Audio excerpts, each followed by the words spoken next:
FHB1 or yung tinatawag na feline herpes virus, na isa sa mga underrated or hindi alam ng karamihan na sakit ng pusa, pero ito ay common na sakit ng pusa.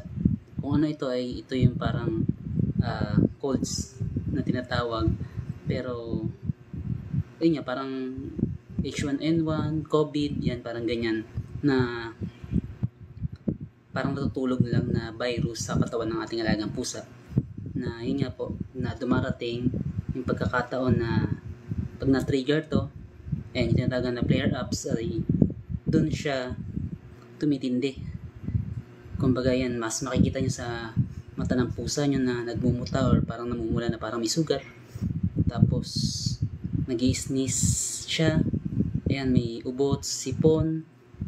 Ayan, tapos yan, malalang may parang may fever. And then dahil nga ron ay mawawalan din siya gana kumain. At syempre, yun ang immune system. At syempre, alam niya na kung ano yung susunod na mangyari tungkol sa ganyan yung virus na yan. Yan parang COVID nga rin. Pero huwag kayo mag-alala, hindi naman siya nakakahawa. Sa mga pusa lang siya. Yan, sila lang yung mga pwedeng magawa ng sakit or virus na yan. Pero meron tayong pangontra dyan, or yung tinatawag nga nila na L-lysine. And kung ano yung L-lysine, yung tinatawag nga nila parang decoy ng virus na yan, para hindi naman siya pang cure, kundi pangontra lang.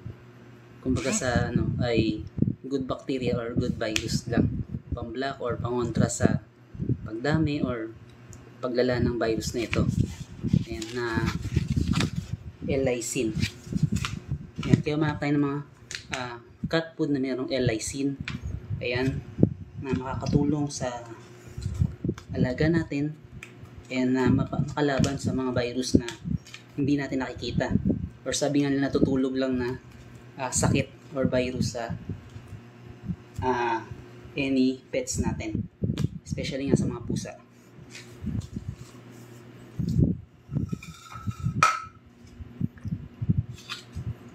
Ayan, itong Mr. Bet ay meron silang isang cat food ngayon na ayan, with lysine, especially with lysine.